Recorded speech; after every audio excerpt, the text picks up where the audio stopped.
Bonjour à tous. Dans cette nouvelle vidéo, je vais parler de l'adaptation d'impédance au niveau des lignes de transmission. C'est un chapitre utilisé généralement en hyperfréquence, le module d'hyperfréquence. D'accord. Dans cette vidéo, je vais parler des techniques utilisées pour avoir une bonne adaptation au niveau des lignes de transmission. Donc, concernant les méthodes utilisées pour avoir l'adaptation, on a généralement trois techniques les plus utilisées. C'est la première technique, c'est la technique par ligne cardante. La deuxième technique, c'est la technique par un stub. Et la troisième technique, c'est la technique par deux stubs. Donc, je répète que ces techniques restent les plus utilisées, mais on peut avoir d'autres techniques pour avoir une bonne adaptation au niveau des lignes de transmission. Donc, concernant cette vidéo, je vais parler dans la première partie de l'adaptation par une ligne cardante. D'accord, c'est la première méthode. Donc, dans la deuxième vidéo, je vais parler de l'adaptation par un stub. Et dans la troisième vidéo, c'est-à-dire la troisième partie, je vais parler de l'adaptation par deux stubs.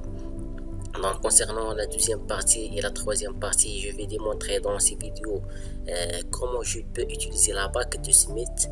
D'accord, la bague de Smith pour déduire, pour trouver les bons paramètres d'adaptation, c'est-à-dire la longueur du stub et la distance par rapport à la charge. Ça pour la technique par un seul stub, et la même chose pour l'adaptation par deux stubs, quelle est la distance entre les deux stubs, quelle est la longueur des deux stubs. Donc ça c'est pour la deuxième et la troisième partie. Donc concernant l'adaptation par une ligne cardante, donc ça on prend toujours une ligne de transmission, d'accord. Donc cette ligne de transmission généralement elle est terminée par une charge ZL. Donc cette ligne possède une impédance caractéristique ZC', comme vous voyez, une longueur L est égale à lambda sur 4, d'accord, et une impédance d'entrée Zn. Donc si on applique la relation d'impédance d'entrée en fonction de l'impédance de la charge et l'impédance caractéristique de la ligne, comme vous voyez en couleur jaune, donc l'impédance d'entrée généralement est égale à l'impédance caractéristique de la ligne multiplié par l'impédance de la charge plus l'impédance caractéristique de la ligne fois tangente hyperbolique de gamma L sur toujours l'impédance caractéristique de la ligne plus l'impédance de la charge fois tangente hyperbolique de gamma L. L c'est la longueur de la ligne et gamma c'est la constante est égale à alpha plus G bêta. Donc ça c'est en général, mais si on parle du cas sans perte, alors ici on a alpha est égal à 0, la constante du perte est égale à 0, donc il ne reste que alpha est égal à G bêta comme vous voyez ici.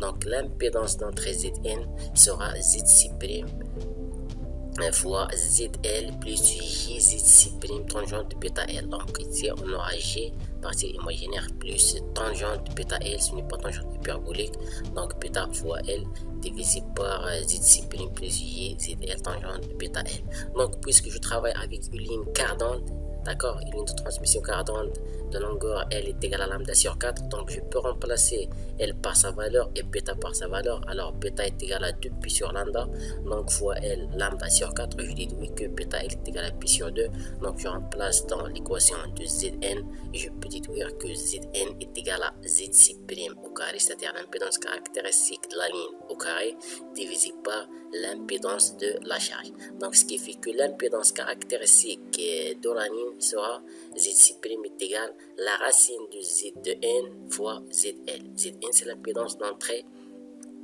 de la ligne fois ZL, c'est-à-dire l'impédance à la charge, c'est-à-dire la charge à l'extrémité de la ligne de transmission cardante, d'accord. Donc ici je peux dire que si on a une autre ligne de transmission à l'entrée de notre ligne cardante, c'est-à-dire on considère que Zn au lieu de Zn on considère Zc, c'est-à-dire une autre ligne de transmission.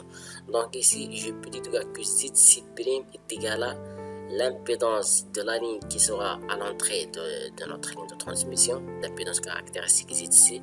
Donc je remplace ici Zc et ZL, donc Zc' est égal à la racine de Zc fois ZL. D'accord, donc c'est la condition d'adaptation. Donc ici on a un exemple.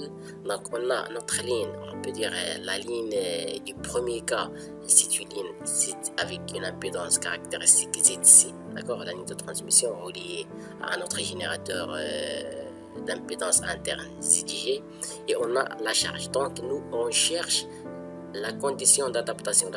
La condition d'adaptation, il faut ajouter une ligne de transmission cardante avec impédance caractéristique ZC' telle que ZC', c'est-à-dire l'impédance caractéristique de la ligne cardante doit être égale à la racine de ZC fois ZL.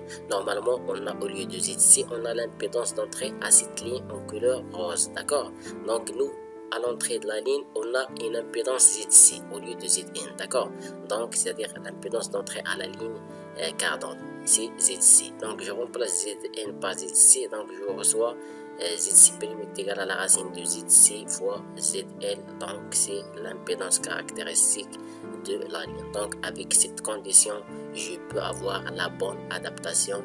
Donc c'est la technique utilisée pour avoir une bonne adaptation en utilisant une ligne de transmission cardante. Donc je pense que cette méthode reste facile à utiliser parce qu'il suffit de remplacer une ligne de transmission cardante avec une impédance caractéristique qui dépend de l'impédance de la ligne d'entrée et l'impédance de la charge. Donc on se verra pour la deuxième partie pour une ligne de transmission adaptée par un stub. À bientôt.